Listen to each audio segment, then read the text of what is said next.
Bonjour à toutes et à tous et bienvenue sur les guidances de la sorcière. On se retrouve aujourd'hui pour une petite guidance. On va aller voir tout simplement les messages de vos guides qui peuvent vous accompagner en ce début d'année ou au moment où vous tomberez sur cette vidéo, car elle est, ne l'oublions pas, générale et intemporelle. Vous prenez uniquement ce qui résonne en vous et elle est valable à partir du moment où vous tombez dessus.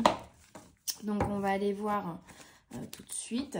J'espère que votre dernière semaine, pour ceux qui l'écouteront au moment où elle sortira, de 2023, s'est bien passé.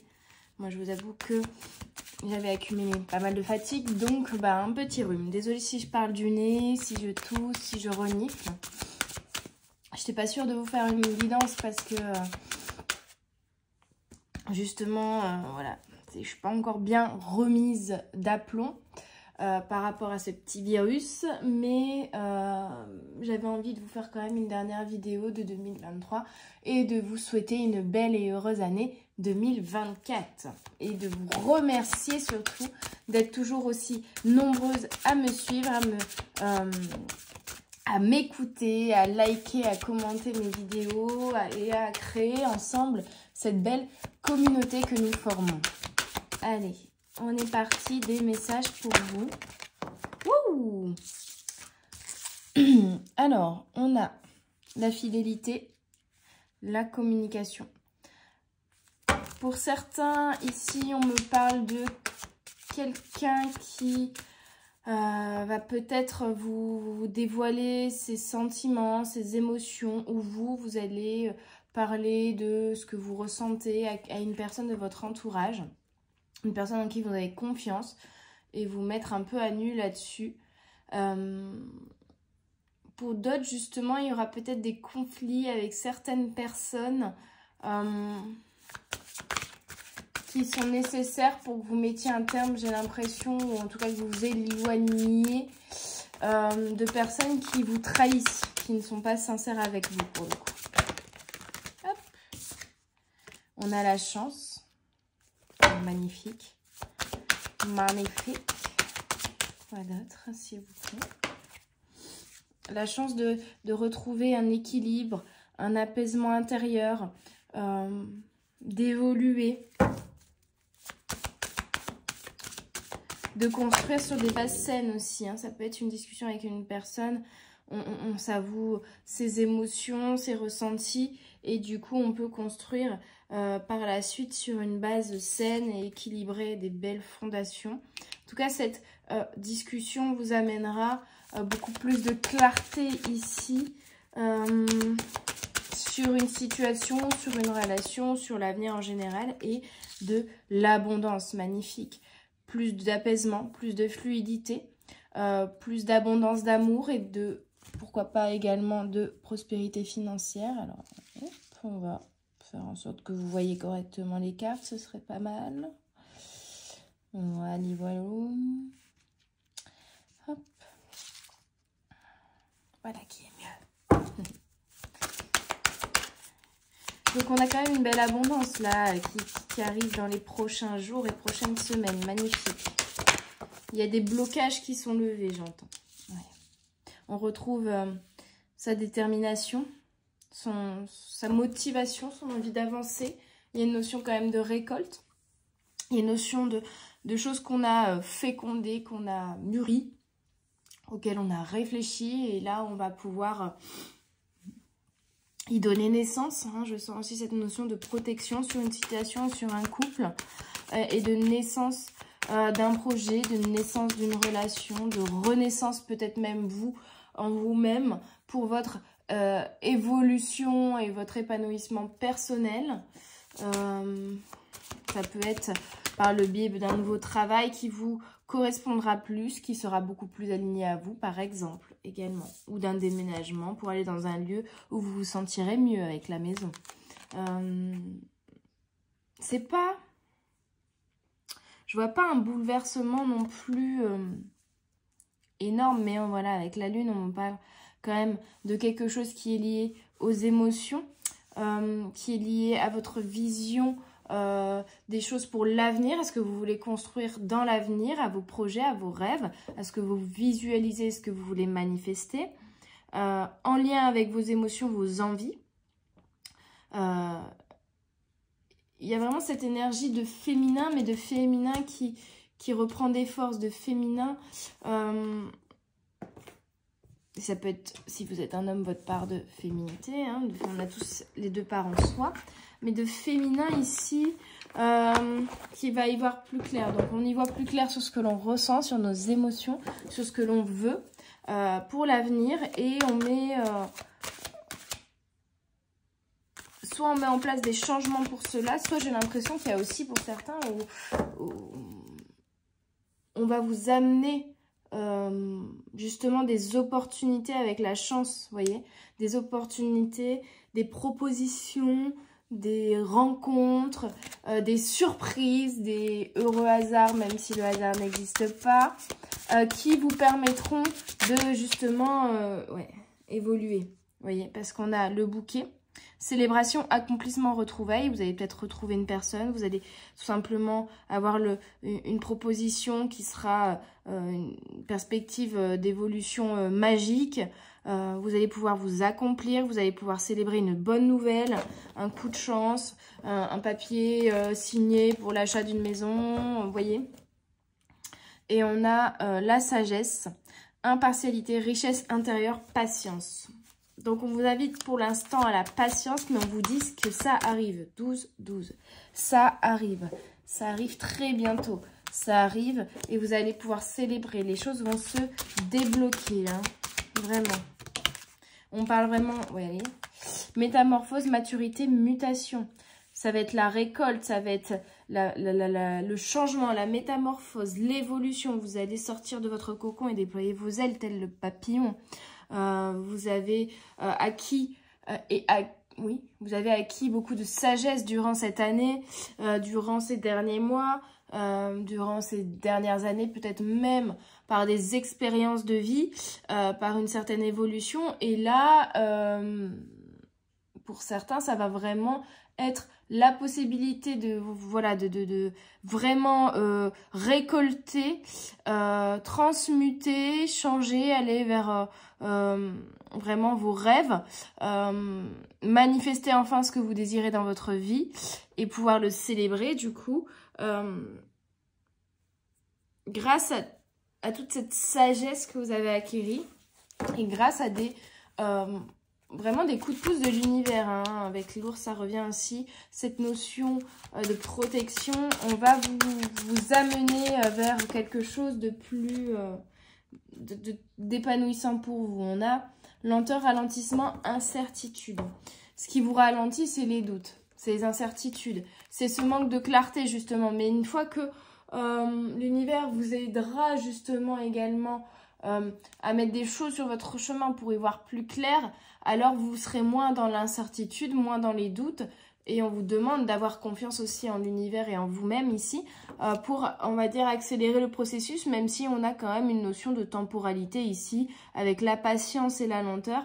Mais j'ai l'impression que c'est pas forcément là à l'instant T, mais que ça fait déjà quelques temps. Que justement... il y a eu beaucoup de ralentissement, beaucoup de petits blocages, si je puis dire, en tout cas de ralentissement, parce que j'ai pas l'impression que vous étiez non plus à l'arrêt, mais en tout cas vous étiez ralenti, que ça n'avanciez pas forcément à la vitesse que vous auriez voulu, ça n'évoluait pas comme vous l'auriez souhaité. Il y a eu des hauts et des bas qui ont ralenti, on va dire, le processus. Mais vous avez appris la patience ici. Vous avez appris la patience, vous avez appris à construire des fondations saines en prenant le temps de les construire justement, saines, viables, équilibrées et finalement fortes pour ensuite construire sur du long terme. Et puis l'énergie de 2024, c'est le 8. Hein, donc c'est vraiment la notion de construction sur le long terme. Donc là, 2023 était, on va dire, l'année du croquis. On fait le croquis du projet que l'on veut réaliser. Et pour moi, 2024 va vraiment vous permettre de réaliser dans le concret, dans la matière. Vous avez posé les bases avec vos croquis, avec la projection, avec la fécondité d'un projet. Vous avez construit dans votre coin, dans votre cocon, le projet. Et là, il y a une expansion où, pour le coup, je sens pas forcément une accélération à proprement parler. C'est pas comme si vous faisiez quelque chose et que d'un seul coup ça s'accélérait et que vous aviez par exemple plus d'activités ou plus de clients. En tout cas pas en ce sens. C'est-à-dire que c'est pas forcément crescendo, mais il y a comme une opportunité différente. En fait, c'est comme si, par exemple, j'en sais rien, vous êtes maçon et puis il y a votre entreprise fonctionne plutôt bien, mais vous travaillez beaucoup et puis c'est vrai que vous manquez peut-être un petit peu de clients ou enfin voilà. Ça pourrait être encore mieux. Vous avez des rêves plus grands, on va dire. Et là, on fait, je sais pas, vous avez l'opportunité, un journal qui vous contacte pour faire un article sur vous, et du coup, ça vous fait augmenter en visibilité, ça vous fait augmenter en demande, et vous avez la possibilité d'embaucher de nouvelles personnes, mais surtout de rajouter une corde à votre arc. Par exemple, vous allez aussi rajouter 2-3 menuisiers dans l'équipe et du coup pouvoir proposer non pas que de la maçonnerie mais aussi de la menuiserie par exemple. Vous voyez, donc c'est une augmentation peut-être de votre clientèle, de votre charge de travail ou de votre salaire aussi puisqu'on a l'abondance, mais derrière il y a aussi un changement, c'est que vous n'allez pas faire que ça ou que vous allez changer d'activité peut-être pour aller vers quelque chose qui vous rapporte plus, ou vous allez évoluer, si on reste sur du professionnel, vous allez changer de poste et vous allez passer chef d'équipe, donc vous allez toujours faire un petit peu ce que vous faisiez avant, mais beaucoup moins parce que vous allez aussi gérer les plannings, voilà, gérer l'équipe, apprendre aux autres, comment faire, etc. Vous voyez, un exemple comme ça. Donc, c'est pas forcément la charge de travail en elle-même qui va changer, mais c'est la nature du travail. Et c'est plutôt une augmentation au niveau financier, en tout cas si ça touche votre professionnel. Si c'est pas lié au professionnel, il y a une notion quand même. Peut-être si vous êtes en couple, vous avez parlé d'avoir un enfant depuis déjà un moment avec votre conjoint et c'était compliqué, lui n'était pas prêt, n'était pas sûr, ça a créé des incertitudes qui ont ralenti le processus. Et finalement, ça a permis de soulever certaines problématiques ou certaines prises de conscience sur soi, sur l'autre, sur le couple en général. Il y a eu peut-être des conflits, on s'est séparé de la personne parce qu'on s'est rendu compte qu'on n'était pas sur la même longueur d'onde. Ou au contraire des conflits mais qui ont permis finalement avec le recul de venir changer un petit peu le fonctionnement de notre foyer, de notre couple pour que ce soit plus fluide, plus apaisant pour tout le monde, qui a forcé à se dire finalement les choses et à ouvrir à la communication, à être beaucoup plus sincère avec l'autre et du coup à rebâtir, on va dire, les fondations de votre couple sur des choses beaucoup plus saines et un fonctionnement beaucoup plus sain et beaucoup plus fluide et beaucoup plus apaisé, avec plus d'abondance d'amour. Et ça permet désormais de vraiment prendre, on va dire, le projet bébé au sérieux. C'est un exemple, hein, mais voilà, vous mettez par rapport à ce qui résonne en vous. On est vraiment sur ces énergies-là, d'accord, ok. Ouais, et j'avais pas vu ici un dos de deck, j'ai la cigogne. Donc il y a vraiment cette notion de fécondité, mais d'une opportunité qui va vous être apportée ou d'une nouvelle, ou de, voilà, ça peut être finalement, vous n'essayiez plus d'avoir d'enfants puisque vous étiez en train de régler ces petits soucis que ça a soulevé, on va dire, dans votre couple, mais vous vous êtes réconcilié avec votre autre suite à des discussions un peu houleuses, mais où vous avez pu enfin mettre les choses à plat peut-être par la suite et repartir sur de bonnes bases. Vous avez fêté cette réconciliation sous la couette, comme on dit. Et puis, hop, tiens, d'un coup, je me sens bizarre, je vais faire un test. Hop, ça nous tombe dessus au moment où finalement, on n'était plus trop dans le truc, ou en tout cas, on avait laissé ça un petit peu de côté, ça un petit peu latent. Et là, ça nous tombe dessus, vous voyez.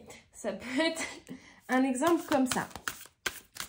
Alors, j'ai pris les méditations magiques d'Harry Potter pour vous donner des petites pistes de réflexion aussi pour cette nouvelle année, pour les choses que vous pouvez peut-être, dont vous pouvez vous défaire, des schémas de fonctionnement, des schémas de pensée que vous pouvez vous défaire, au contraire des choses que vous pouvez mettre en place pour démarrer cette nouvelle année du bon pied.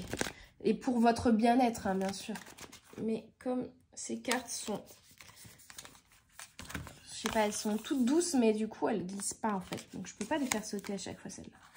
Alors, ici, on a Dobby n'a pas de maître. Dobby est un elfe libre. Et Dobby est venu sauver Harry Potter et ses amis. Dobby, Harry Potter et les reliques de la mort, première partie. Dobby est un elfe de maison au service des Malfoy. En dépit des horribles conséquences, il quitte plusieurs fois leur manoir dans Harry Potter et la Chambre des Secrets pour prévenir Harry des dangers qui le guettent à Poudlard. Plus tard, dans Harry Potter et les reliques de la mort, première partie, Dobby risque de nouveau sa vie pour aider Harry.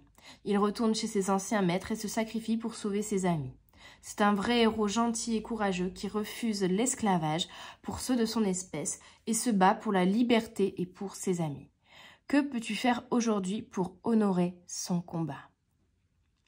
On vous parle de vous battre ici pour ce qui vous tient à cœur, pour les personnes qui vous sont fidèles, pour vos amis, mais aussi pour votre entourage professionnel ou familial, en tout cas des personnes qui vous sont fidèles, en qui vous pouvez avoir confiance, qui ont les mêmes valeurs que vous, et également vous battre pour vous-même, pour les choses qui vous tiennent à cœur à vous, pour votre liberté. Ne soyez pas un esclave de la société, j'en sais rien, de votre famille, des jugements par rapport aux jugements des autres. En fait, ne vous bridez pas, ne vous mettez pas en esclavagisme d'une situation ou d'une personne, voyez, et défaites-vous de ça pour aller vers ce qui est fidèle à vos valeurs et à qui vous êtes.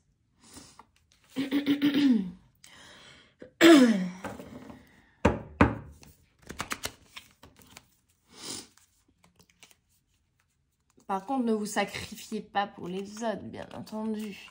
Faites-vous toujours passer en priorité, mais vous pouvez vous faire passer en priorité et être là pour les personnes de votre entourage.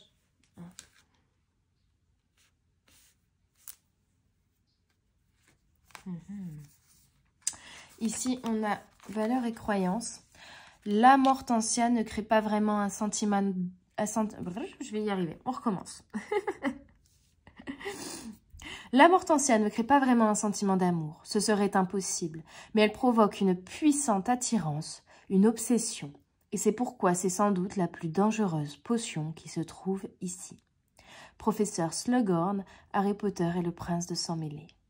Les filtres d'amour apparaissent plusieurs fois dans la saga et sont extrêmement efficaces, comme Ron le découvre à ses dépens dans Harry Potter et le prince de sang mêlé.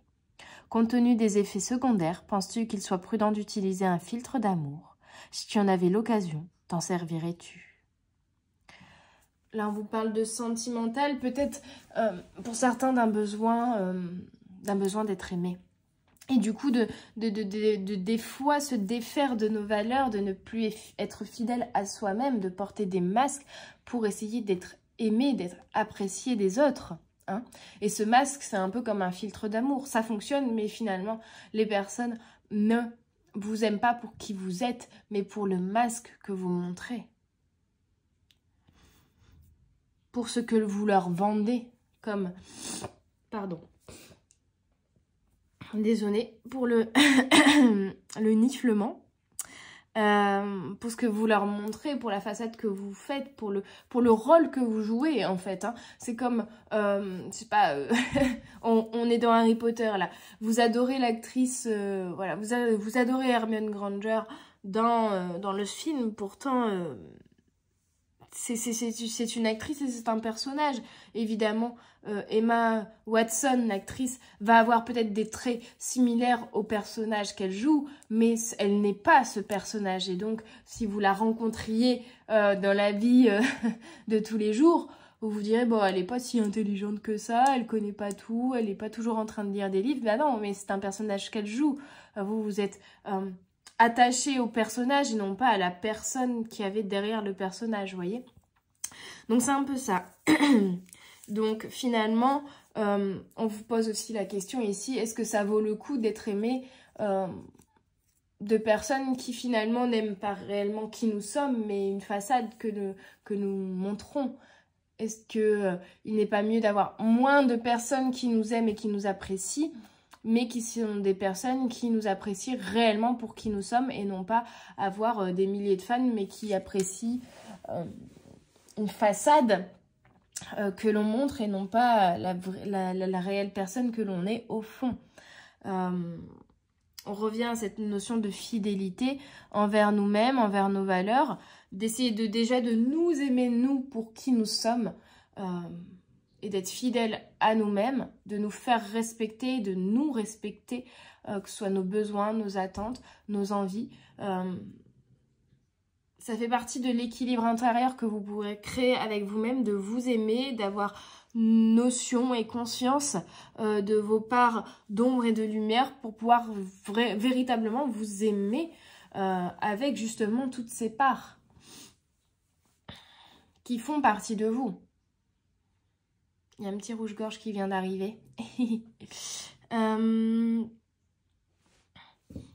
Et du coup, de pouvoir vous aimer pour qui vous êtes, vous arrêterez également et vous comprendrez que tous ces conflits-là, finalement, ils sont dus au fait que vous êtes entouré de personnes qui ne vous aiment pas pour qui vous êtes réellement. Donc, dès que vous vous montrez sous votre vrai jour, peut-être qu'on va vous le reprocher.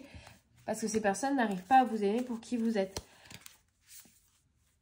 Et parce que vous leur avez vendu une personne que vous n'êtes pas. Ok.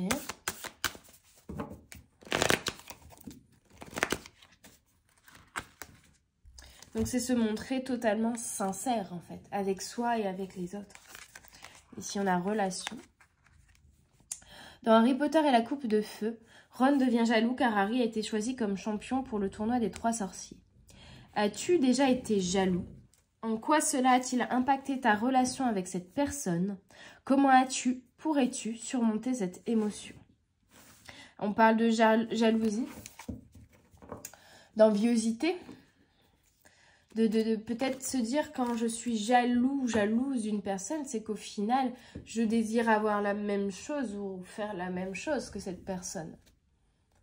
Et dans ce cas-là, c'est d'une certaine manière ne pas s'autoriser à devenir ou à être comme cette personne et c'est ne pas avoir assez confiance du coup en soi et ne pas se donner assez d'amour pour justement s'autoriser à mettre en place des choses, des projets, des changements pour atteindre le même objectif que cette personne finalement. Cet objectif cette chose qui vous rend jaloux de cette personne.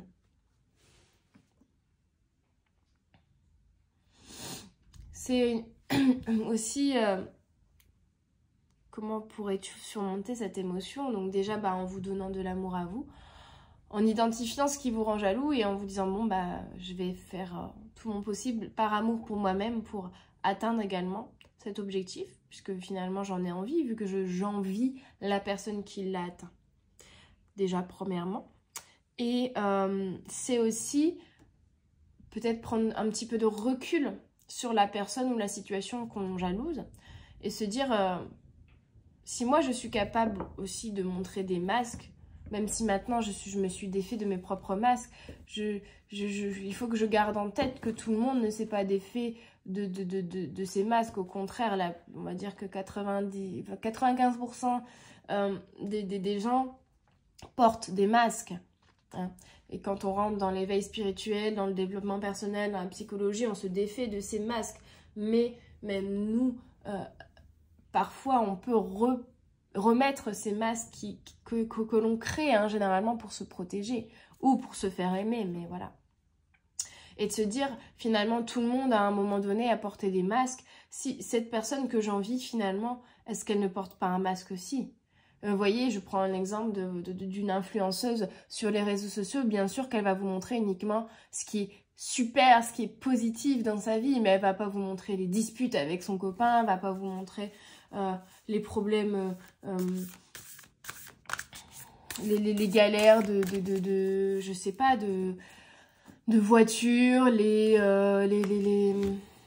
galères peut-être financières derrière qu'elle peut avoir, ou les conflits qu'elle peut avoir avec son entourage qui n'est pas d'accord avec son train de vie, les conflits qu'elle a pu avoir dans l'enfance avec ses parents, le mal-être que cette personne peut au final ressentir au fond d'elle. Elle va peut-être laisser paraître une image d'une personne qui a super confiance en elle, qui a tout ce qu'elle veut, qui a une vie de rêve, mais derrière, c'est pas forcément la réalité des choses. Peut-être qu'elle est entourée que de personnes fausses qui sont juste intéressée par le matériel, par l'argent qu'elle peut avoir.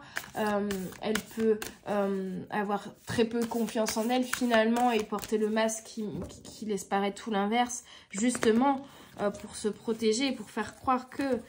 mais au fond, il y a un manque de confiance en soi, il y a peut-être une exigence envers soi-même qui est super élevée et qui la rend malheureuse d'une certaine manière, ou elle, j'en sais rien, elle va avoir des troubles de l'alimentation parce qu'elle se trouve jamais belle ou toujours trop grosse, vous voyez, mais c'est dans sa tête. Mais voilà, ce que je veux dire, c'est qu'on ne voit jamais toutes les facettes d'une personne. Quand on vous dit vous rencontrez quelqu'un, même au niveau sentimental, par exemple, ou au niveau amical, vous êtes en perpétuelle évolution, la personne en face est en perpétuelle évolution, et nous sommes tous des boules à facettes avec de multiples facettes, et c'est avec le temps que l'on vient découvrir telle ou telle facette d'une personne ou d'une personnalité.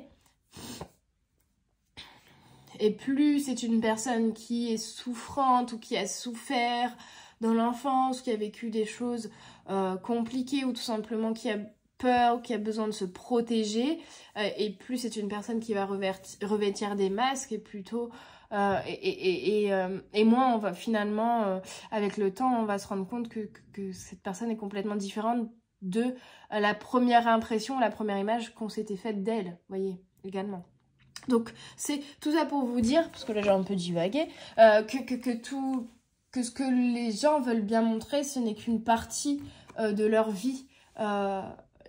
Et peut-être qu'ils vont vous montrer les victoires, mais ils vont pas vous montrer des années de galère pour arriver à cet objectif et à cette victoire. Il faut toujours prendre le recul aussi sur les choses, vous dire bon, je suis jaloux, ça veut dire qu'au final ce qu'elle a, j'ai envie de l'avoir. Par contre, prendre conscience aussi que cette personne, elle a peut-être dû faire des sacrifices, elle a peut-être connu des hauts et des bas avant de pouvoir arriver à l'objectif que vous voulez également atteindre. Cette personne, finalement, a passé peut-être quelques années ou quelques mois auparavant par la même étape que vous, où vous êtes vous aujourd'hui. Hein, donc rien n'est impossible. On démarre toujours de zéro à un moment donné. Hein, voyez ? Et vous méritez de réaliser ces rêves-là.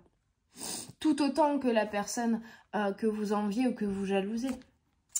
Affronter ses peurs. Dans Harry Potter et les reliques de la mort, première partie, Harry tente de partir seul à la recherche des Horcruxes de Voldemort. Heureusement, Ron le retrouve et réussit à lui faire changer d'avis, car il sait que son ami aura besoin d'Hermione et de lui pour terminer sa mission. Harry accepte l'aide de son ami et rentre avec lui au terrier.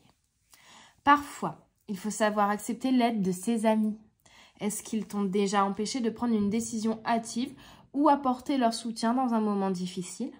As-tu accepté leur aide? Pourquoi penses-tu que les choses auraient été différentes si tu avais fait le choix inverse? Là, on vous parle encore d'amitié, je crois que ça revient, et d'aide. Vous voyez, on avait la chance peut-être que savoir se mettre à nu en face de l'autre permet aussi que l'autre se mette à nu en face de soi et on s'entraide, on se soutient, on se donne des conseils aussi dans ces cas-là. On va parler de nos soucis, de nos émotions et puis la personne en face de nous va avoir du coup le recul sur nos propres émotions et pouvoir nous donner des conseils, des avis auxquels on n'aurait pas pensé qui vont nous permettre de nous éclairer, d'y voir plus clair.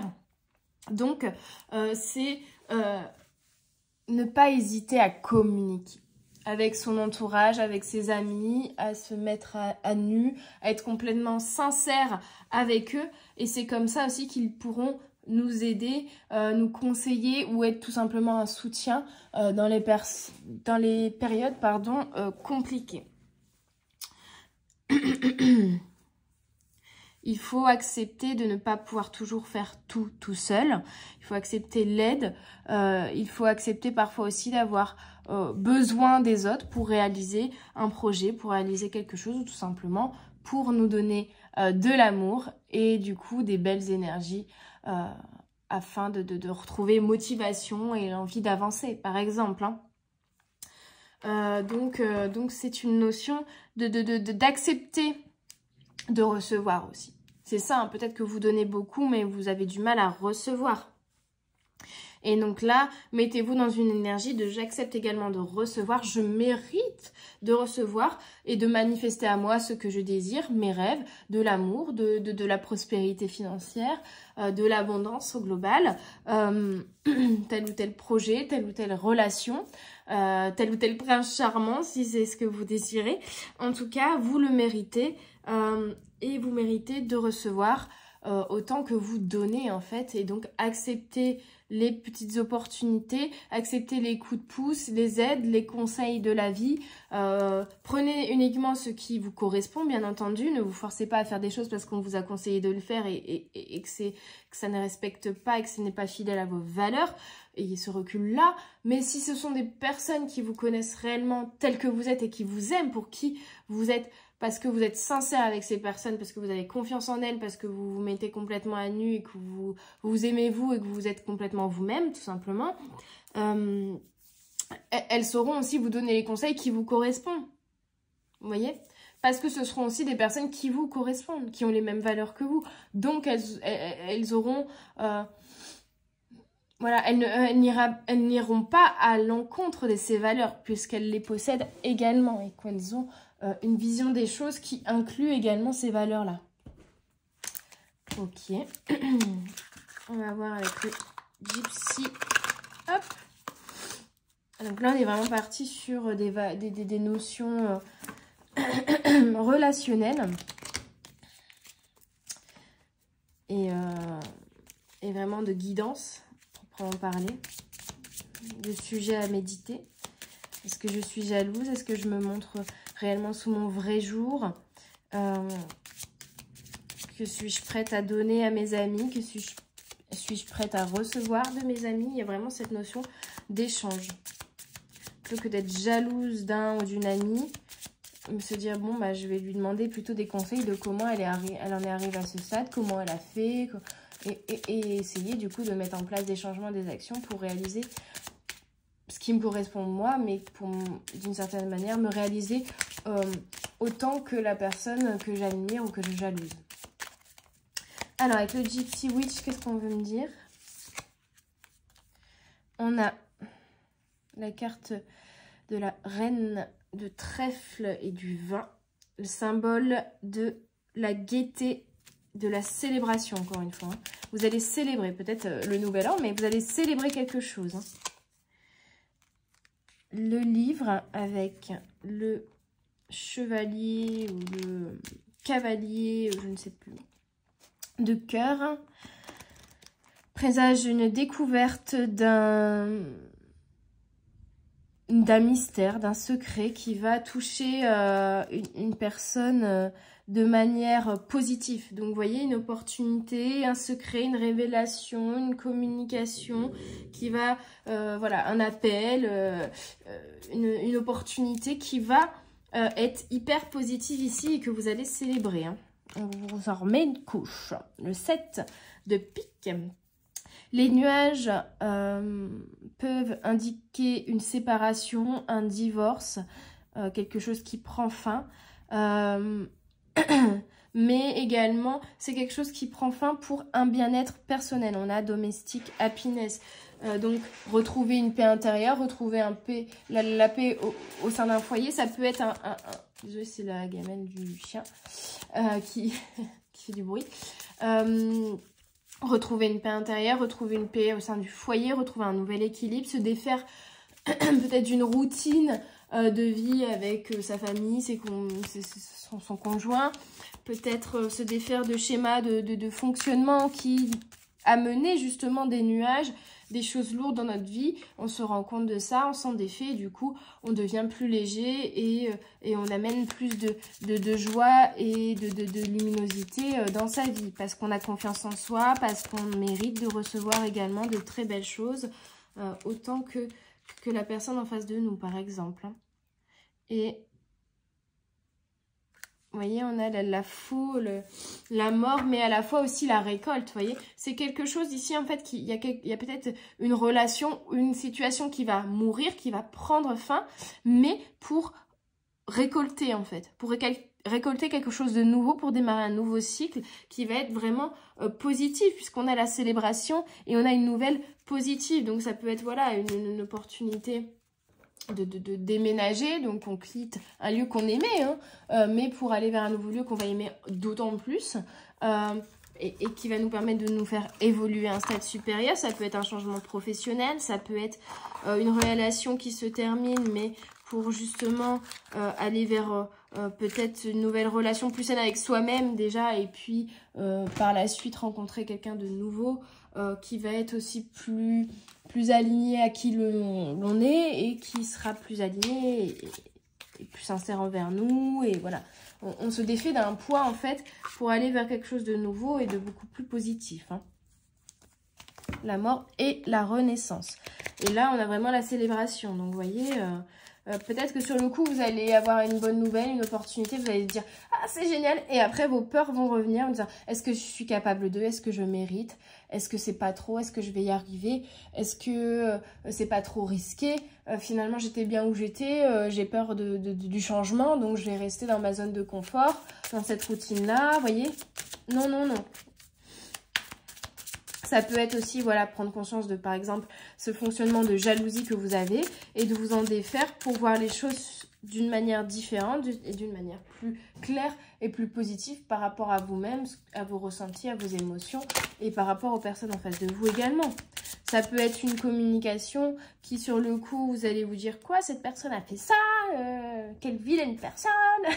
Mais au final, vous y voyez plus clair et vous coupez les ponts avec cette vilaine personne pour vraiment vous entourer que de personnes qui vous correspondent et qui sont vraiment sincères et alignées à vos valeurs. Ok, très bien. Ça a bien sauté là. Hop, alors. On finit du coup avec le Spirit Junkie Oracle. When I see good in others, I acknowledge it out loud.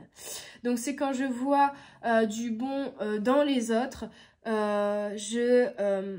comment dire, je l'autorise, je prends conscience que je l'ai également à l'intérieur de moi. Donc voilà, plutôt que d'être jaloux ou envieux de certaines personnes, vous prendre conscience que vous êtes capable de la même chose, que vous pouvez avoir la même chose et que vous méritez d'avoir la même chose. Je ramène de la paix partout où je vais. Donc il y a vraiment ce retour à l'apaisement, au bonheur, à l'alignement, à la sincérité, vraiment à quelque chose de plus fluide. Et enfin, my high vibes truth create health in my body, peace in my mind and love in my heart. Donc mes hautes vibrations, mes pensées à haute vibration, pardon, créent de la guérison dans mon corps, de la paix dans mon esprit et de l'amour dans mon cœur. Donc on se guérit, on augmente ses vibrations, on a des opportunités aussi et des discussions et des rencontres et des relations et de l'abondance d'amour et de la prospérité financière qui vont nous amener des hautes vibrations qui vont nous permettre de guérir notre cœur ou notre corps et de ramener une paix intérieure et de pouvoir ensuite ramener beaucoup d'amour envers soi-même et envers les autres. Voilà, des très belles énergies qui nous attendent. En tout cas, c'est super. J'espère que cette guidance vous aura parlé, vous aura aidé. Désolée pour les petits raclements de gorge, les petits reniflements, hein. En tout cas, je vous souhaite une très belle journée du 31 et une très belle année 2024 surtout. Merci à vous, je vous embrasse très fort. On se retrouve très bientôt. N'hésitez pas à mettre un pouce bleu, à commenter, à partager et à vous abonner. Et n'hésitez pas non plus à me contacter si vous souhaitez une guidance privée ou un soin énergétique à distance ou d'autres prestations comme le contact F1 et autres. Donc n'hésitez pas à me contacter ou à aller faire un tour tout simplement sur mon site internet. Toutes les informations sont dessus. C'est magique. En tout cas, je vous envoie plein d'amour, plein de belles énergies d'abondance et on se dit à tout bientôt sur les guidances de la sorcière. Bye bye.